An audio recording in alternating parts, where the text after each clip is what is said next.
Welcome to Seminar Day 2. In this lecture series, we are going to learn about the best 21st century teaching methods and techniques. So, continuing, let's see the meaning of a teacher.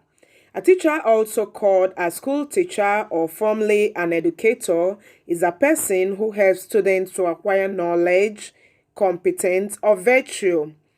A teacher is innovative. You can see the image of this teacher with a computer. A teacher motivates. A teacher motivates.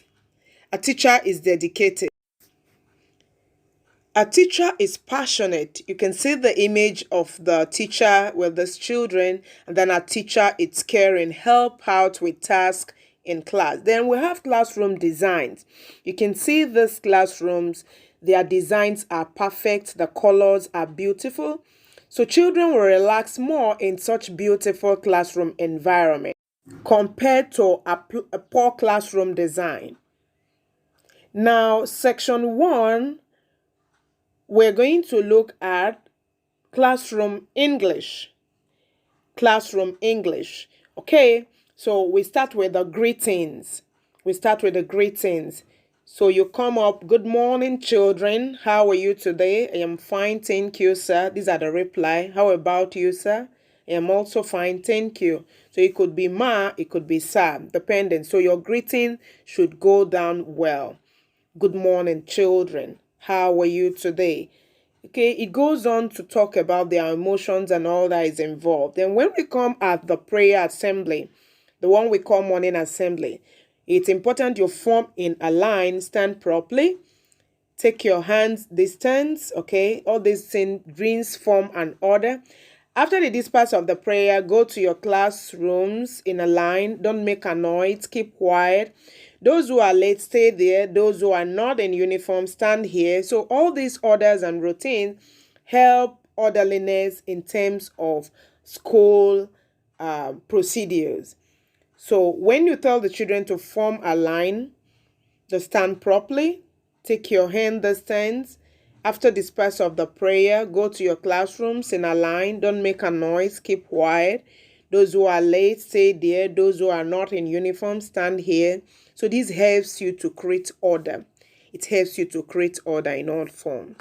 Attendance taking is an important aspect of school. It's very important that teachers take their attendance. God forbid that cases arise where children are being dropped at the entrance of school and at the end of the day, they couldn't get home or something happens along the line. The school management will refer to the attendance. So attendance taking is a crucial part of the school day. So you say, let me take your attendance first. Be ready for attendance. Can you give me your attendance, please? Shall we take attendance? These are the prompts you can use. Then you could ask, is so person in school? Is Raju? Is it present? Is Lakshmi absent? Where is Amma? Where is David? Where did they go? Where does she or he go? So all these things help you out in terms of taking attendance. It's important you call the children by their names and you ensure they answer themselves. Now, giving commands stroke orders in class. Listen to me carefully. Do what I say. Everyone look at the blackboard or the whiteboard as the case may be. Take your textbook and see page number 43. Write down please. Where is your notebook? Write the date on the blackboard. All these are commands, but they are in a polite way because these children, whatever you say to them, they learn and oftentimes they repeat them. Open the door, close the door. Why don't you open the window? Ravi, go back to your seat. Hey, Ramu, come forward. Come and sit in the first row. You stand up, boy or girl. Bring me a piece of chalk or bring me a marker. All these are prompts and commands we use in the classroom. We should try as teachers to make these things polite. In other words, we build confidence, we build civility in these children. Switch on the fan, switch off the light. Can anyone rub the blackboard or can anyone get a board wipe and clean off the whiteboard? Move a little bit. Don't move, stay there. Don't nod your head, don't turn your head. These are commands and orders in class. And whenever teachers are using these commands, they need for them to be polite. It goes a long way in the teaching process. So these are the best teaching methods that any teacher could incorporate in their classrooms. Moving forward, we want to look at control and discipline. Control and discipline. Don't make a noise. Don't say anything. Keep quiet. Look here. Don't look that side. Will you stop talking? Stop talking. Politely, you're saying it, or keep calm. Is this supermarket or supermarket? Avoid eating in the class. Turn those who are not complete with their homework. So in so doing, you bring in order, you bring in discipline in the classroom. So all these prompts and commands help you to discipline the class. Stop your noise, wait a minute, shut up your mouth. Most times we use these words, but oftentimes it doesn't look so polite. You can tell the child, keep calm. Don't talk bad words, speak politely. I will call your parents. I will give complaints to the headmistress or the headmaster or the HM, as the case may be.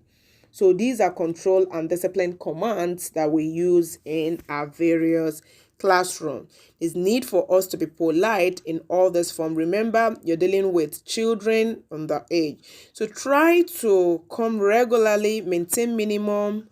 Your attendance, don't waste your time. Don't go out of the class. You have to do homework at home. Don't say lies. Don't say like that. Try to be disciplined. Try to be obedient. These things are words we use to encourage these children to be obedient and then to follow rules and have respect for others. We can have our classroom rules placed on the wall and read them out to the children. All this help in control and discipline of the children in the class. Next is starting a lesson. How do we start a lesson? Do we just come into the class and we face the board and start writing? What did we discuss in previous class? Where we have stopped yesterday? Who will say that? What I taught you yesterday, who knows it? Can anyone read what I have written on the blackboard and on the whiteboard? Shall we start the lesson? Are you ready for the lesson? Are you ready for this new lesson? All these prompts help the children to be in the state of receiving that particular lesson of the day. So there's need for us to put the children in the mood to start up that lesson. He said, let us start a new lesson. Today, I would like to continue the lesson. Now, I am going to draw a picture. Observe carefully. Have you finished your homework? Show me your homework one by one. Why haven't you done your homework? Take out your textbook and see the page number 79. We should learn how to bring in this prompt in the course of teaching our children. As teachers, there's need to carry those children along so that they will perform perfectly and then the teaching can go on effectively. Why teaching the lesson now? So when the lesson is going on proper. Okay, there are things you're expected to do as a teacher. You can use such prompts. Can you see the picture? Can anyone answer this question? Do you understand it? Can I rub the blackboard? Can I wipe the blackboard or the whiteboard? Will you give me another example? What is this picture about? What does the picture say? What did you observe in the picture? When you ask children questions like this, it brings their mind and their reasoning into the lesson that is going on. So oftentimes there's need for critical thinking during the course of the lesson. It helps the mind of those children to be independent and it helps them to reason very fast. So while teaching, you can continue which one is less, more in this problem. For those that are handling mathematics, which one is less, which one is more in this problem? Of course, you may correct. Whatever it may be, it is right as per my knowledge. We can try this in another way. In other words, we can say that. So you continue with this prompt. Meanwhile, you can solve the problem. Shall we take it as homework? You're asking the children. What is said was now very important. We can continue like this in the course of our teaching and the lesson. This prompt helps the children to be at home with what is being taught, and it makes involvement. It brings the children to be involved in the course of the lesson. So while teaching a lesson, try to answer this in your own. Can you repeat it? Come and meet me after this class. Go and blow your nose outside. Underline the important words with pencil. Tell me what happened actually. These are prompts you can use while teaching a lesson. Moving on, bringing the lesson to an end, ending the lesson. Let us stop the lesson here. Is it clear? Do you understand? Any more doubts regarding the topic? Do you have any doubts? You're trying to ask the children. Try to come by 8 o'clock tomorrow, or 7 o'clock, or 7:30. B. By this, you've drawn the lesson to an end. Now, the section 2, we're going to look at the lesson planning content. Okay, lesson planning, the content in a lesson plan. First of all, let's say the difference between a lesson note and plan. A lesson plan is the drawing of steps, actions through which a teacher expects to teach a class to attain the objective of that class without unnecessary details, while a lesson note is a detailed explanation of the steps or actions or a reminder of what a teacher should do.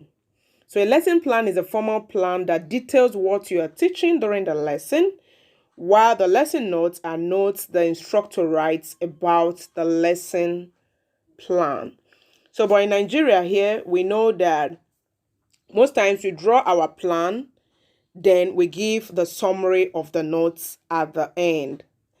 So this is a sample of a lesson plan. You have your topic, you have the lesson, and then you have the structure of the lesson and then the objective. So how to prepare a lesson plan? It's important we listen to this clip. At the end of it, we'll be more abreast. Hello and welcome to Teachings in Education, Lesson Planning. What components are required in lesson planning? A teacher's lesson plan should include, at the very least, these 12 different components. The first necessary component is the title. When naming your lesson plans, begin with the course subject, grade level, and your name. The title should be clearly presented somewhere at the top of the lesson plan. It should be easy for administrators to recognize whose lesson plan it is. Next up, the date, which is more important than you actually think. Teachers will not argue that one of the most common mistakes are using old lesson plans and forgetting to change the date. It happens to me all the time. When teachers get caught using older dates, it indicates they are not actually planning their lesson. The third component is the lesson objective. Each lesson should have a learning goal. The goal should be characterized as SMART, which means it's specific, measurable, achievable, results-focused, and time-bound. These learning goals should be posted somewhere in the class for both students and administrators to view. The next component is the standards, which is quite an important component. Lesson plans must be tied to at least one state standard. Teaching to the state standards is important because your students will eventually take standardized tests. And if you haven't covered your standards, you eventually set your students up for failure. Moving on to the fifth component, which is the actual plan for the lesson. Each lesson should have a beginning, a middle, and an ending. You should also write in the sequence of activities and events in your lesson. For example, maybe your plan begins with an anticipatory set, then a lecture, then an activity, and finishes up with an assessment. The sixth component of lesson planning is the assessment. Remember, each lesson objective with its aligned standard must be assessed for student comprehension and understanding. Now, when I say assessment, that can mean something as simple as a quick formative assessment, such as an exit ticket, or perhaps a unit assessment. The next component has been surrounded by some debate lately: homework. Let me be the first to say that homework is absolutely necessary. Add specific pages and problems for homework assignments. You know, kids spending time doing their homework isn't a bad thing. You should be assigning homework. The next part of lesson planning is to add some cross-curriculum standards. English language arts and other subject standards should be included when touched upon in a lesson. Especially look to incorporate English language arts. Think about a physics lesson on quantum mechanics and Albert Einstein. That lesson could have both history and science standards. The next component is differentiation, which great teachers actually do. You can include differentiation of instruction through content, process, and product. Also, differentiate for students with disabilities and ELL students as well. It should be noted that differentiation of instruction takes a lot of time and effort as well as planning. The 10th component is technology. Add technology skills and practices into your lesson plan if possible. Now, not all lessons you give will incorporate technology. Nevertheless, as teachers, we must prepare students for the technological world. The next component should be included is the written component. Remember, writing is a transferable skill that students need for most disciplines and need as career professionals. Even if you're teaching math, have your students write out steps to solving a problem. Place open-ended questions in your assessments. And now, we finally made it to the last component, career skills and career-ready practices. All teachers should try to instill career-ready practices that will prepare their students for careers later on in life. Education is ultimately the responsibility for preparing students for life outside of school. And click the link below for a sample of this lesson plan. So the next is how to prepare a lesson note. Now we know that lesson plan is more like a table, but a lesson note is more comprehensive. So let's listen to this clip. How to write a lesson note. According to the Ministry of Education 2020, that is 2020. So you see that in the lesson notes, these are the guidelines on how to start writing your lesson notes. First, you see that you should write the name of the teacher. The name of the teacher is the person to teach on that very topic or the subject teacher. So you write your name, then you write the name of the school in which you are teaching. So when you have written the name of the school, you write the date of that you're teaching. That is the date in which you are to deliver the teaching. Are we there? So we have time. Time here in the school setting is periods. You can take it as the period. Is it the first period in that you're teaching? Is it the second period in that term? Is it the third period in that term? Or you can also write the period or the actual time you did the teaching, maybe according to the timetable. You can write the timetable says 11 to 12. You write it 11 a.m. to 12 a.m. Are you there?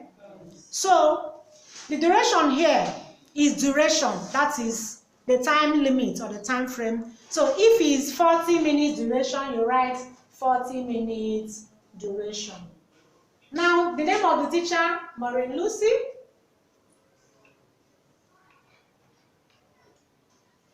The name of the school, Prince Academy.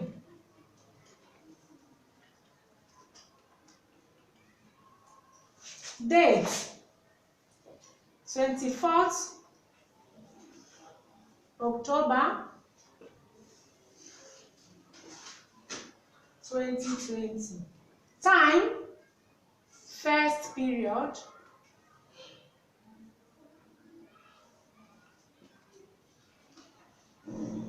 (11:00 to 12:00 a.m.) So duration is 40 minutes. Then you should know the age of your learners. That is the age of your students. So the age of your students based on the class you are teaching or you are to teach. You know, in every class we have age limits. So if you know the age limit of your student, you can say maybe, let's take assuming we are taking the learners of 6 to 7 years. Then we should know the subject we want to teach. So if the subject is maybe English language, then what class do you intend to teach? Primary 1.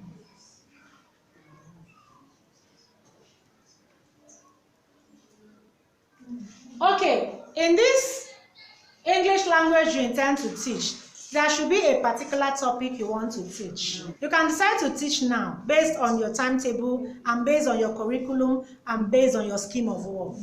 So you take now. So when you want to teach this now, at this point, now we don't want to take other subtopics. We are only taking on now. That is when the subtopic is not necessary. But when we need to do other things on this now, we can decide to, after explaining the now, we can decide to work on other subtopics by saying types of noun, examples of noun, or uses of noun.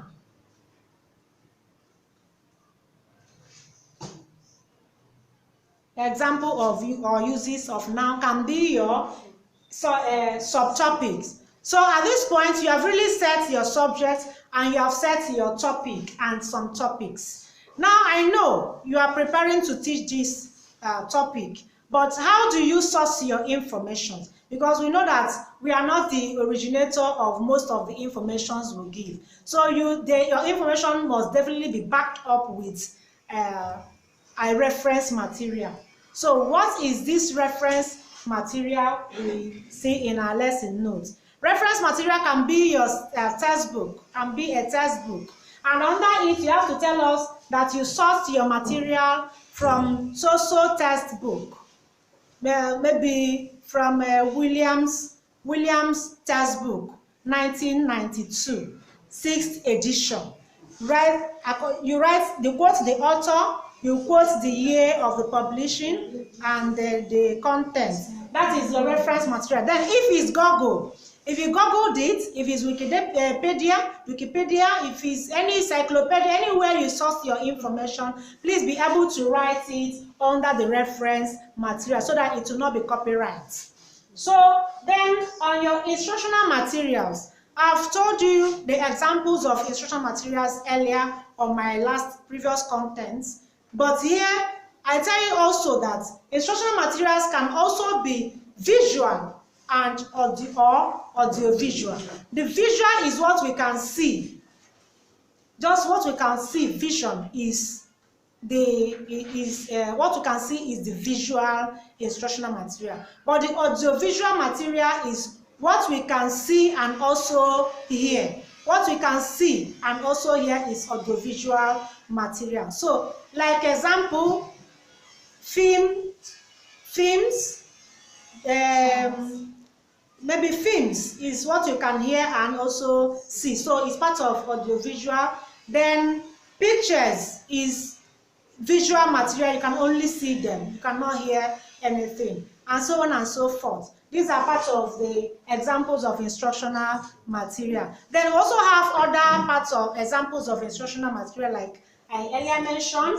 You can use a real object, you can use an object, pictures, and so many of them to facilitate what you are teaching. And I told you that the importance of this instructional material in teaching is that it can also aid your entry behavior. Instructional material can also aid your entry behavior. Assuming when you have come in with the instructional material, you know you can also demonstrate using your instructional material. You've not started teaching, but you are already making use of this instructional material. You just, if it's a car, you just be doing vroom, vroom. When you are doing the vroom, you are attracting the attention of your students to see how the motor, those vroom sound. Children like that sound. So at this point is your entry behavior. So when we say entry behavior now, I've told you earlier in this entry behavior is where you are going to state on the questions to ask students based on their background knowledge of the topic you are about to teach. So you can there also ask them questions based on their previous knowledge. So on this entry behavior, you can modify it in a way that you attract the interest of your students or your pupil. So you can ask them questions based on their previous knowledge or their background knowledge towards what you are about to teach them. So you can also tell stories and do other things, but they say mostly that under this entry behavior must be basically on the previous knowledge of the students. So assuming you are now stating, so when you are now stating the questions you are going to ask the students based on the previous class or the previous lesson, you should also know that other things can also come up. It must not be basically on the previous questions. Their questions, the questions they answer or they attended to can link you to other things you need to work on. So at this point, you ask yourself, what will be your behavioral objective? Behavioral objective can also be called specific objective. So specific objective, or some persons call it main aim, specific aim, main objective, specific objective. So in some cases, they are different. The main aim can be different from specific aim. But under this behavioral objective, you can state your objective based on the topic you are about to teach. Now, on this objective is where you state what you want to achieve. So, on this behavioral objective, you have to state questions there that can be measurable. Your questions there in your behavioral objective can be measurable. What do you want to achieve? You want to achieve that the student should be able to define noun. You want to achieve that the student can be able to list 3 types of noun, and so on and so forth. These are the things you want to achieve. And you must make sure that during your teaching, you have to bring up strategies to make sure you really achieve your goal. So when you are stating, there are ways to state a measurable content under the behavioral objective. You can start by saying, at the end of the lesson, the students should be able to, or the pupils should be able to define noun. The pupils should be able to list and mention the types of noun. The students should be able to give examples of noun, and so on and so forth. These are the things you want to achieve, and these are things you want your students to really learn. You know that when you have stated this objective, you must make sure you work hard towards achieving it. So after you have stated your behavioral objective, you list now your content. This content is where your notes start from.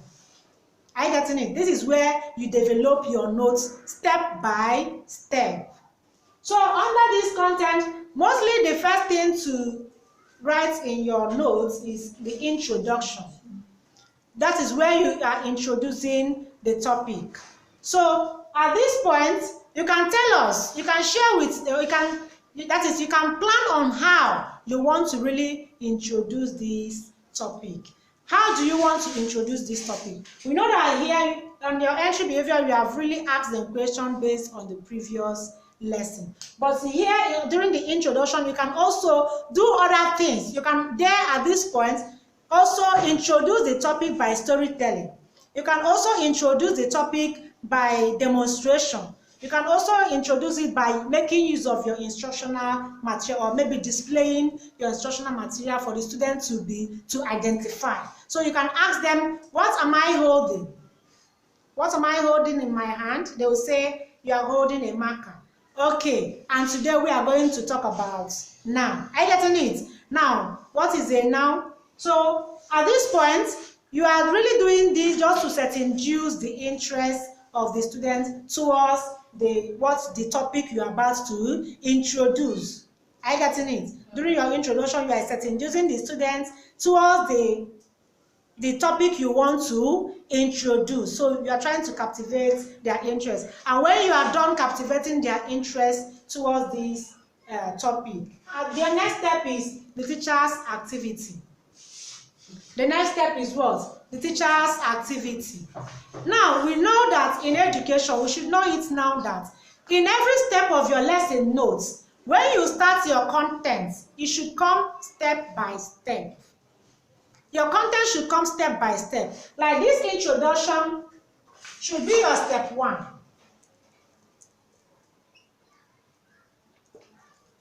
This introduction should be step 1. Your step 1 is introduction.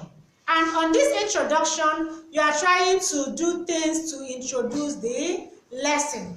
And at that moment, you as a teacher, at that moment, you are trying to introduce the topic. You know that what you are doing at that moment is what we call teacher's activity.